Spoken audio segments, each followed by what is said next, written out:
Welcome to Frenchy Tales.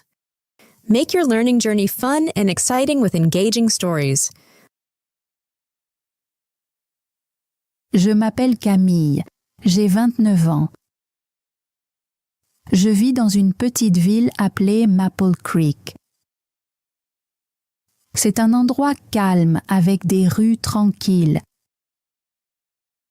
Il y a de jolis parcs et de petits cafés. Je vis seule dans un petit appartement. Mon appartement est chaud et confortable. Il a une chambre, une petite cuisine et un salon avec une grande fenêtre. J'aime m'asseoir près de cette fenêtre et regarder les gens passer.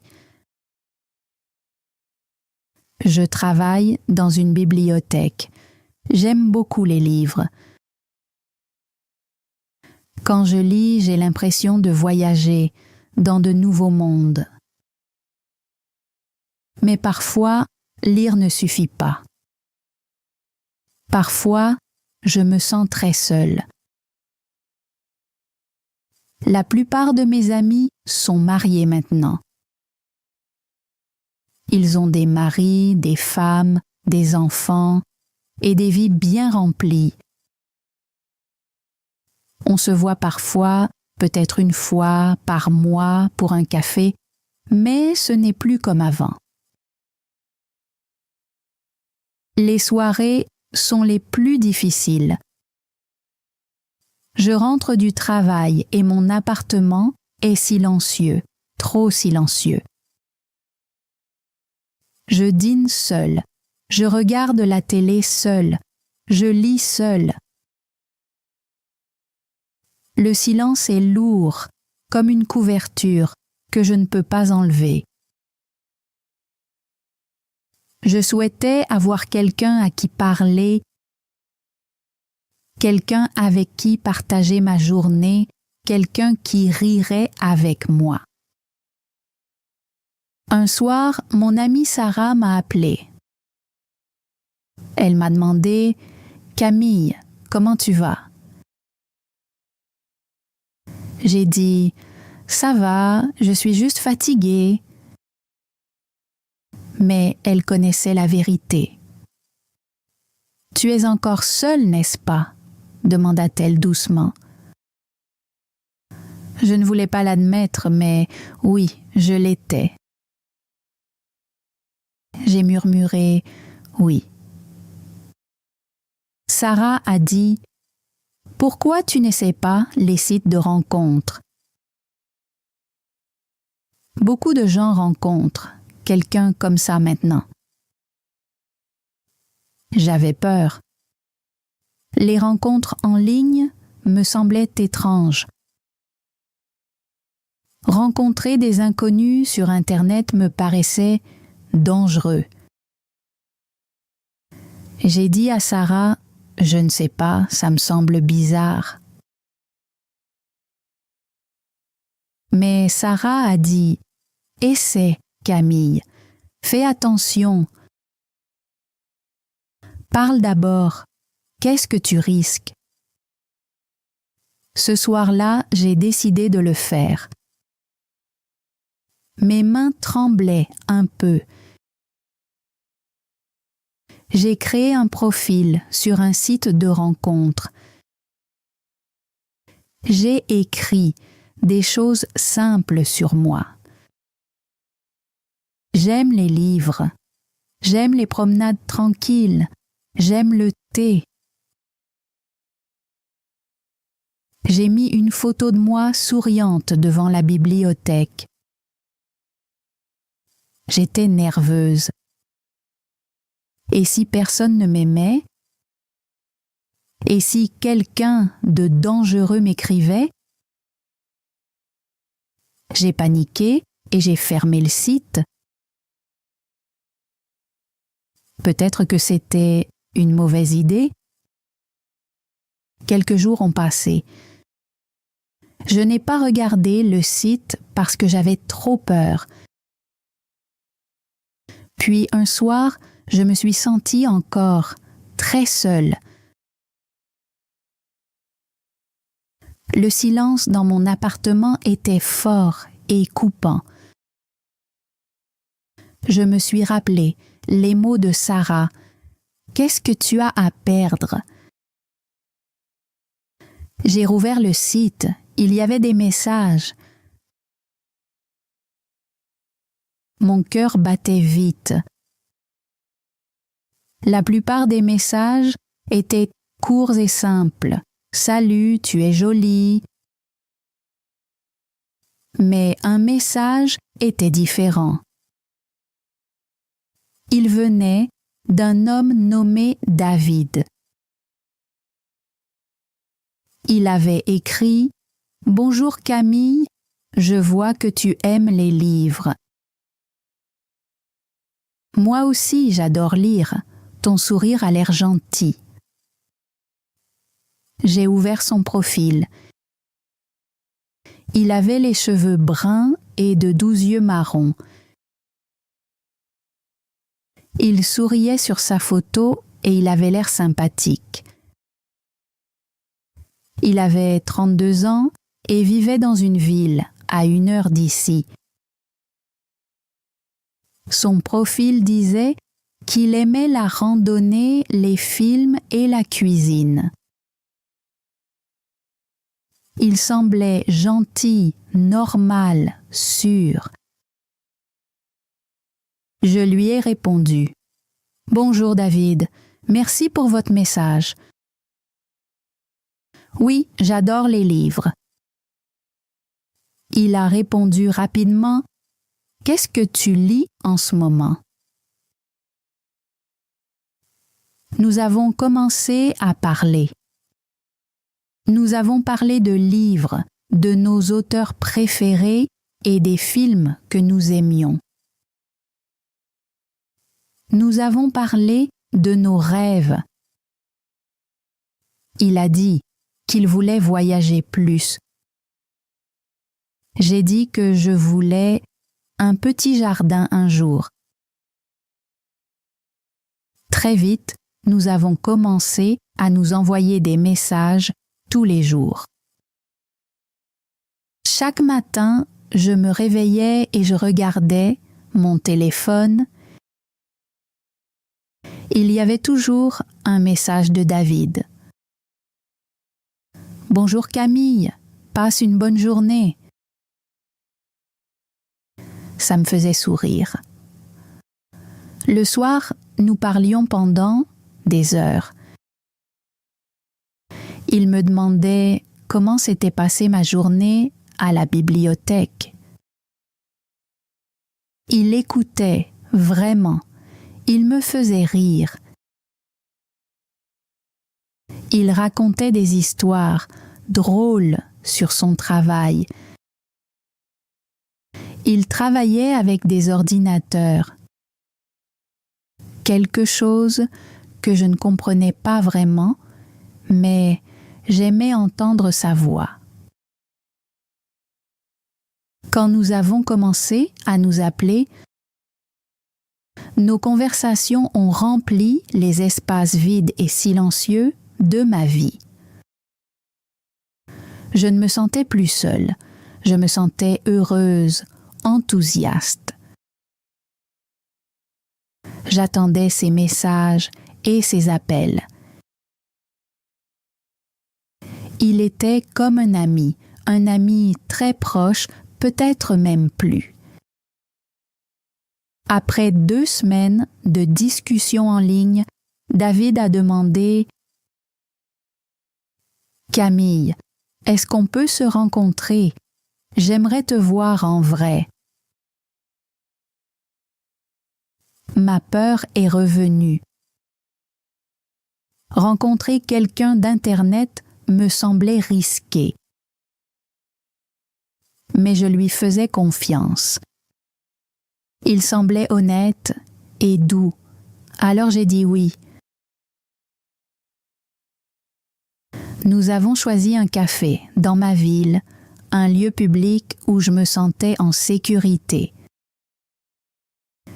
Le jour de notre rencontre, j'étais très nerveuse. J'ai changé de vêtements 3 fois. Je me suis regardée dans le miroir encore et encore. Et s'il ne m'aimait pas? Et si je disais quelque chose de stupide? Je suis allée au café les mains froides. Quand je suis arrivée, je l'ai vu assis près de la fenêtre. Il ressemblait à sa photo, peut-être même mieux. Il a souri quand il m'a vue. Ses yeux étaient chaleureux. « Camille, a-t-il dit en se levant, tu es très belle. » J'ai rougi. « Merci, David, toi aussi tu es très bien. » Nous nous sommes assis et nous avons commandé du café. Parler en personne était facile, plus facile que je ne l'avais imaginé. Nous avons parlé pendant 2 heures. Nous avons ri, nous avons partagé des histoires. C'était comme si nous nous connaissions depuis des années, pas des jours. Quand nous nous sommes dit au revoir, il a pris ma main. Sa main était chaude et forte. J'ai senti une étincelle, quelque chose de lumineux et spécial. Après cette première rencontre, nous nous sommes vus chaque week-end. Parfois il venait à Maple Creek, parfois je voyageais jusqu'à sa ville. Nous marchions dans le parc, nous visitions des musées. Nous regardions des films ensemble. Nous faisions à manger dans son appartement. Son appartement était plus grand que le mien, très propre et bien rangé. Il cuisinait très bien. Tout semblait parfait, presque trop parfait. Peut-être que David était simplement très romantique. Il m'apportait souvent des fleurs. Il me laissait de petits mots. Il me disait toujours que j'étais belle. Il disait « Camille, tu rends ma vie tellement heureuse. J'ai l'impression de te connaître depuis toujours. » Je ressentais la même chose. Tout semblait comme un rêve. Un mois après notre première conversation en ligne, nous dînions dans son appartement. Il avait cuisiné mes pâtes préférées. Des bougies étaient posées sur la table. Une musique douce jouait en arrière-plan. Puis il a pris ma main et m'a regardé avec des yeux sérieux. « Camille, dit-il, je sais que c'est rapide, très rapide, mais je ressens quelque chose de fort pour toi. Je ne veux pas attendre, je ne veux pas te perdre. Je t'aime, veux-tu m'épouser? » Mon cœur s'est arrêté. L'épouser après seulement 1 mois? Ma tête criait « C'est trop rapide, tu ne le connais pas vraiment. » Mais mon cœur était plein et chaud. Ses yeux semblaient honnêtes. J'ai pensé à toutes mes nuits de solitude avant lui. J'ai pensé à la joie que je ressentais avec lui. Je ne voulais pas perdre ce sentiment. Je voulais qu'il dure. « Oui, ai-je murmuré. Oui, David, je vais t'épouser. » Il a souri du plus grand sourire que j'ai jamais vu. Il a glissé une bague à mon doigt. Elle était simple et belle. Nous nous sommes serrés fort dans les bras. Des larmes ont rempli mes yeux, des larmes de joie ou de peur, je ne savais pas. Nous nous sommes mariés 2 semaines plus tard, juste comme ça. C'était un petit mariage, seulement nous deux, Sarah et 2 de ses amis à la mairie. Sarah avait l'air inquiète. Elle m'a serré dans ses bras et a chuchoté « Tu es sûre, Camille? C'est tellement rapide. » J'ai souri et j'ai dit « Je suis sûre. Je l'aime. » Mais au fond de moi, une petite voix demandait « Es-tu vraiment sûre? » J'ai emménagé dans l'appartement de David. J'ai quitté mon travail à la bibliothèque.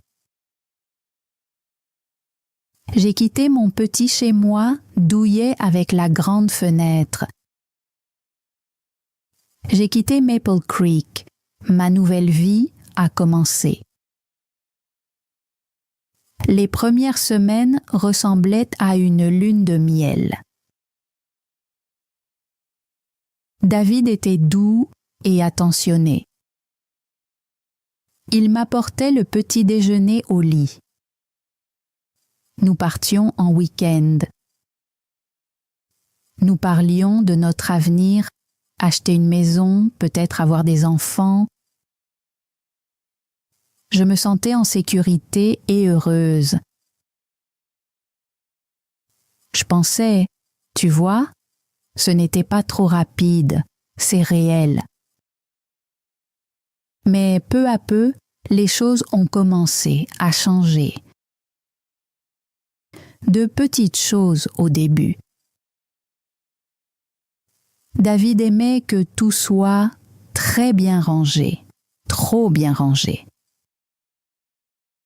Si je laissais un livre sur la table, il le déplaçait tout de suite. Si je laissais une tasse dans l'évier, il soupirait fort. Il disait « Camille, s'il te plaît, garde les choses en ordre. J'ai besoin que tout soit propre. » Je faisais de mon mieux, vraiment. Mais parfois, j'oubliais et ses réactions me faisaient me sentir petite, comme si j'échouais. Il n'aimait pas non plus que je parle trop avec Sarah. Quand je l'appelais, il demandait « À qui tu parles? Vous parlez de quoi? » Il disait « Nous sommes mariés maintenant, Camille. Nous devrions suffire l'un à l'autre. Tu n'as pas besoin de vieux amis tout le temps. » Ces mots me troublaient. Sarah était ma meilleure amie. Pourquoi ne pouvais-je pas lui parler? Mais je ne voulais pas fâcher David, alors je l'appelais moins. Quand je le faisais, je parlais doucement pour qu'il n'entende pas. David aussi commençait à travailler tard plus souvent.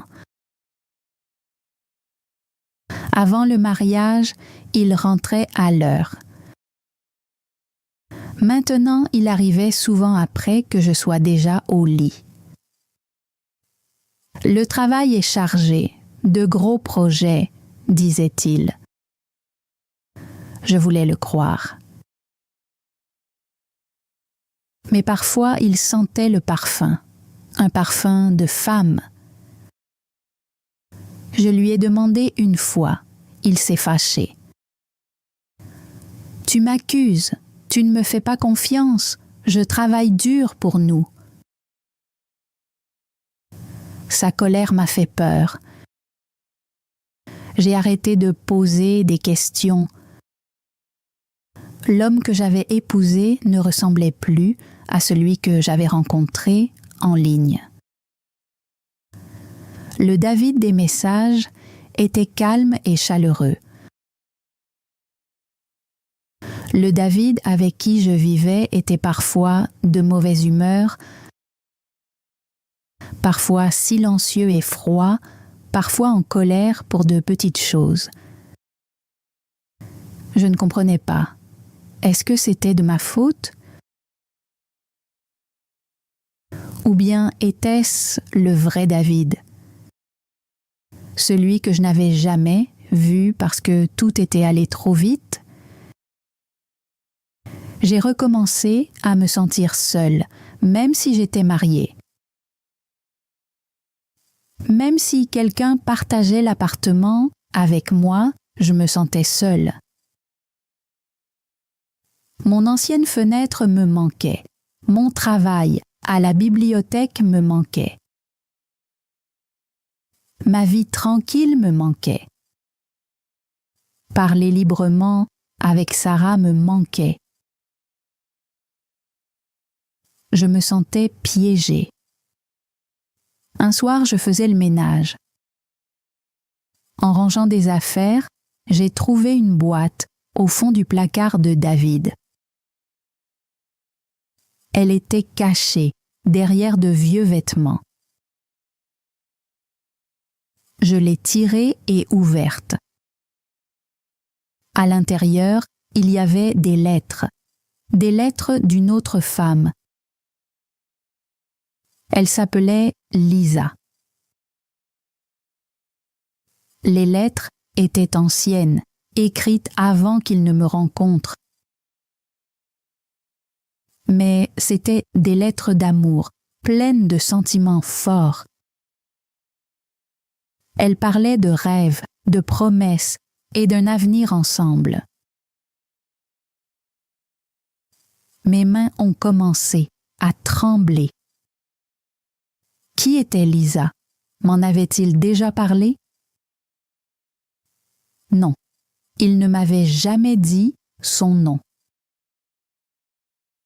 Il m'avait parlé de quelques anciennes petites amies, mais jamais d'une femme appelée Lisa. Jamais d'une femme qu'il semblait avoir aimée aussi profondément.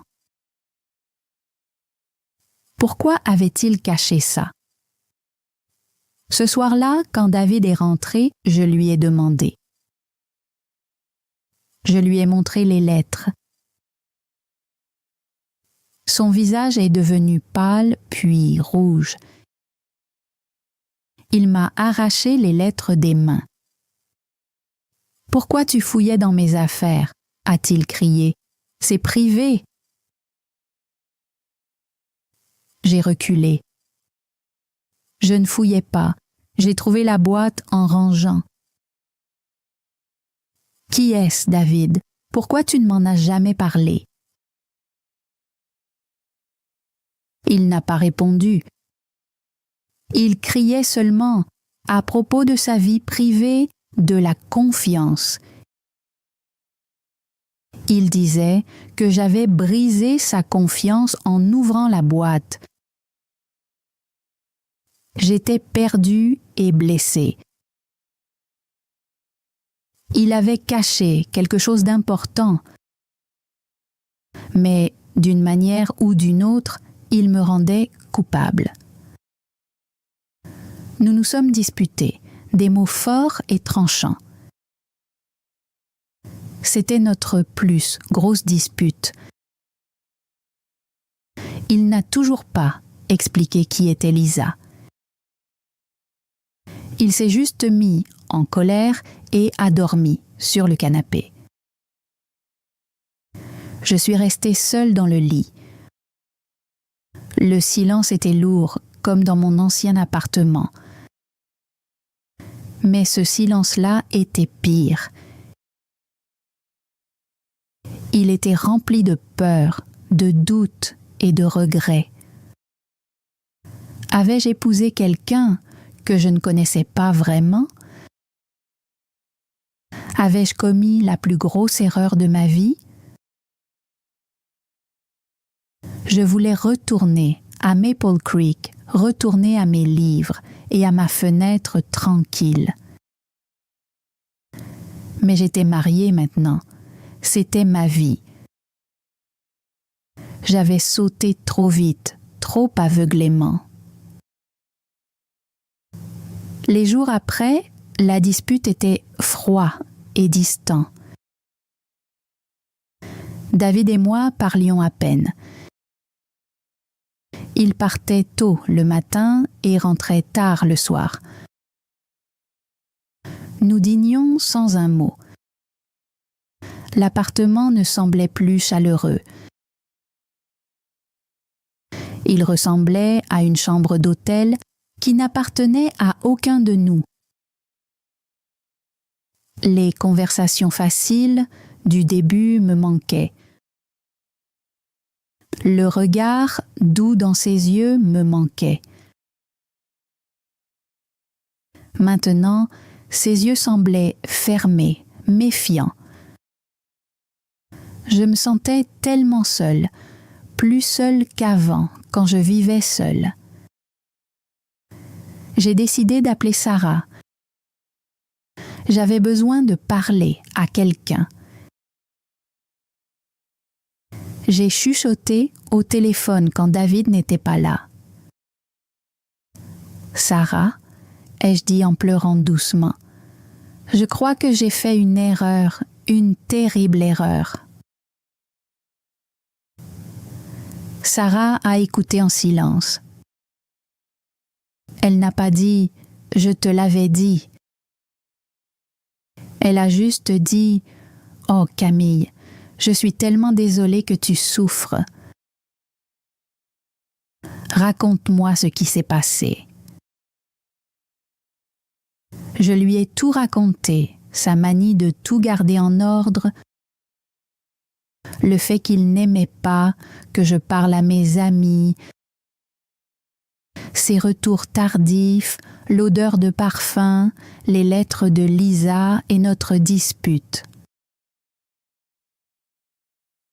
Sarah est restée silencieuse un moment, puis elle a dit « Camille, le mariage est difficile, surtout quand il commence si vite. Tu ne le connaissais pas vraiment. Peut-être qu'il ne te connaissait pas, vraiment non plus. As-tu essayé de lui parler calmement quand aucun de vous n'est en colère? » J'ai secoué la tête, même si elle ne pouvait pas le voir. Il se met en colère tout de suite. Il ne veut pas parler de Lisa, il dit que j'ai brisé sa confiance.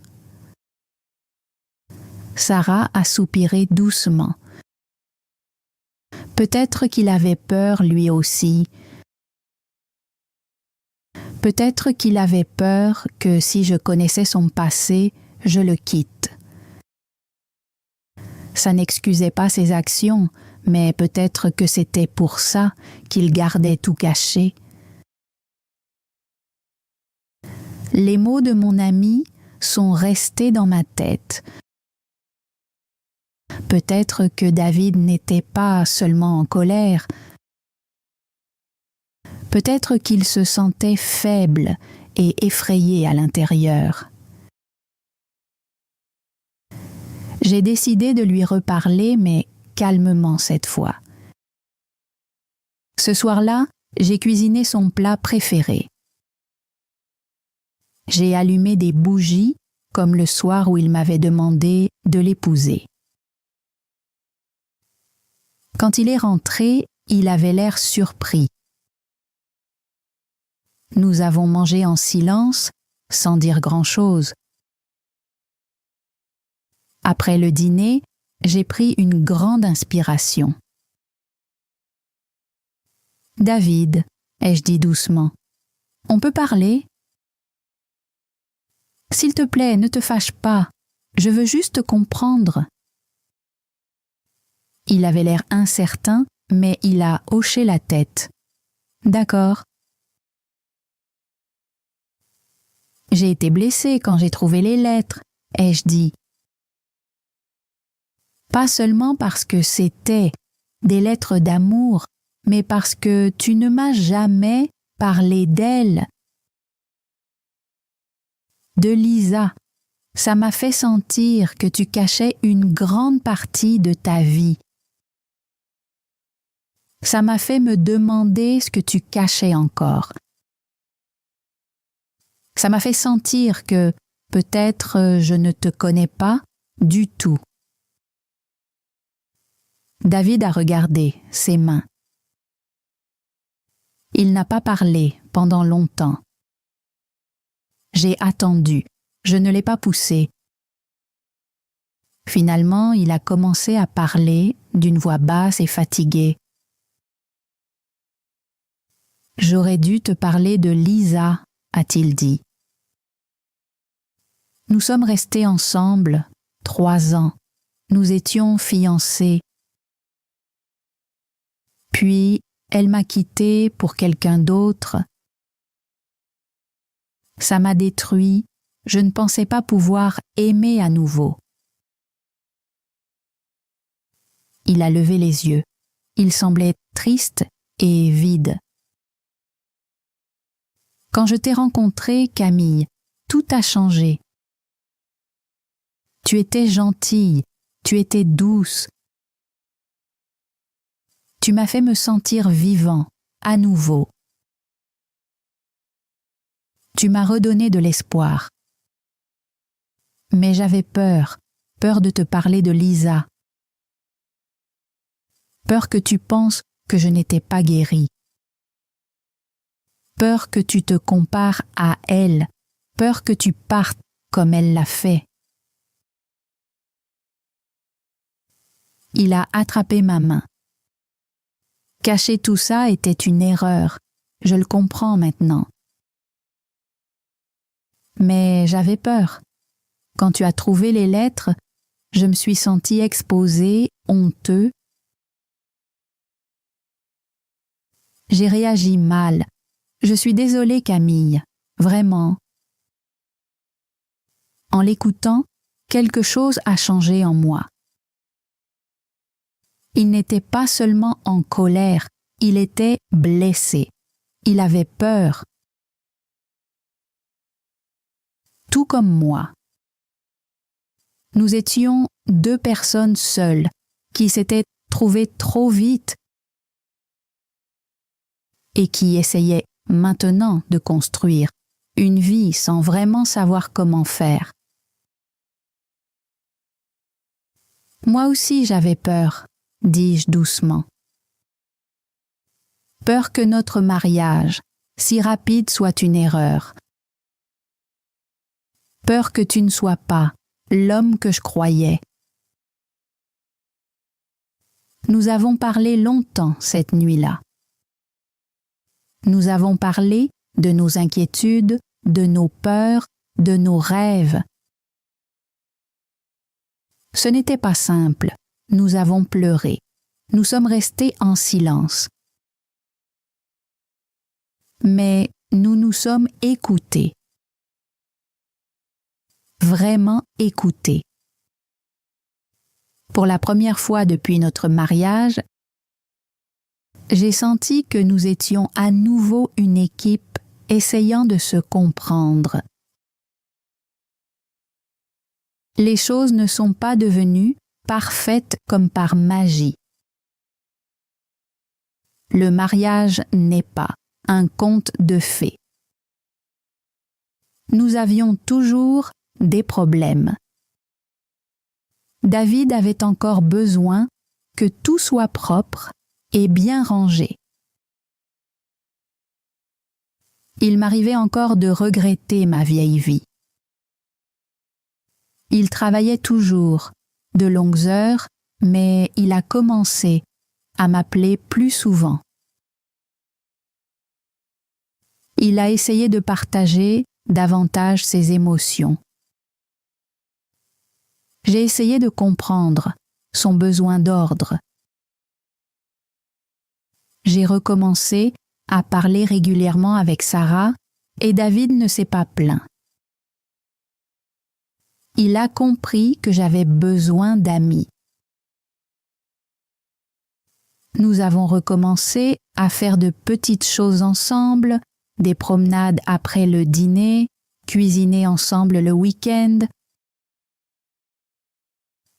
Nous avons reparlé de l'avenir, mais plus lentement cette fois.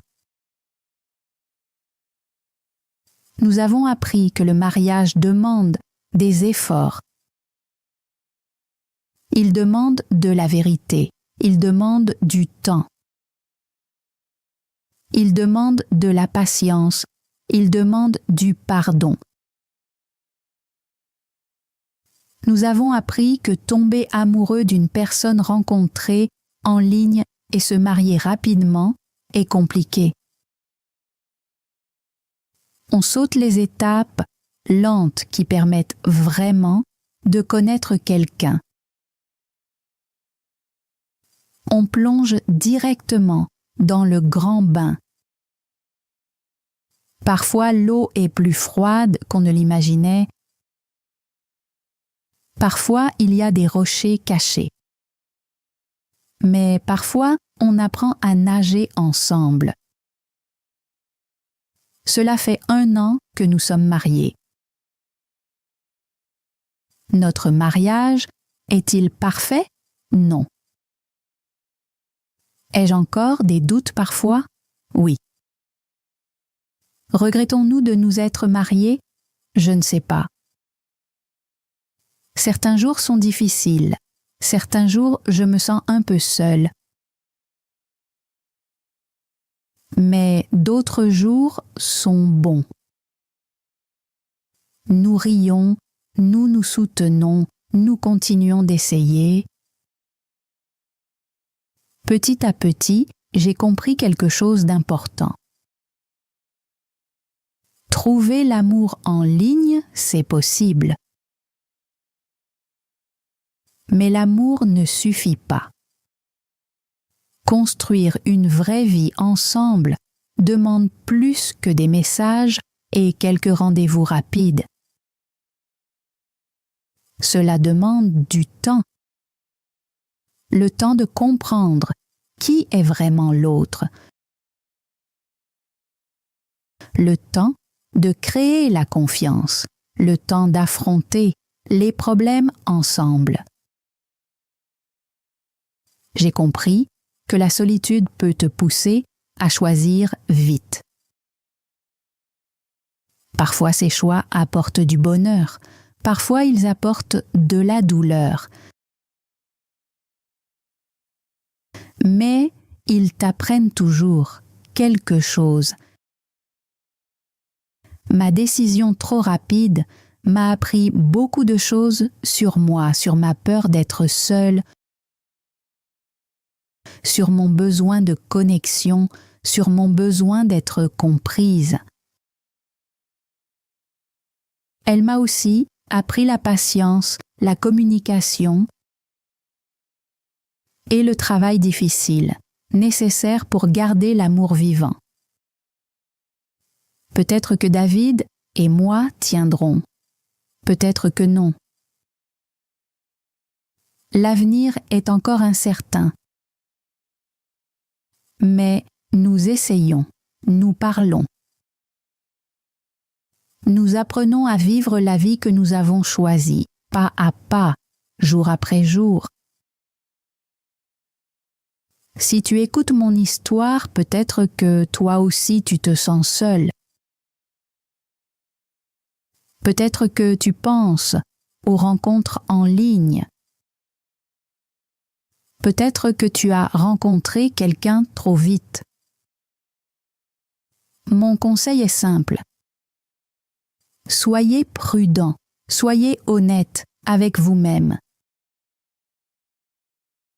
Ne laissez pas la solitude vous pousser trop vite. Prenez votre temps. Apprenez qui est vraiment la personne. Posez des questions, écoutez. Connaissez son passé, connaissez ses rêves. Connaissez votre propre cœur, mais utilisez aussi votre raison. L'amour est beau, mais il a besoin de sagesse. Il a besoin de temps pour devenir solide. Merci d'avoir écouté mon histoire. Ce n'est pas une histoire parfaite. C'est une histoire réelle, faite d'amour, d'erreurs et d'apprentissage. J'espère qu'elle aidera quelqu'un, quelque part. N'oubliez pas, c'est normal de se sentir seul. C'est normal de vouloir de l'amour.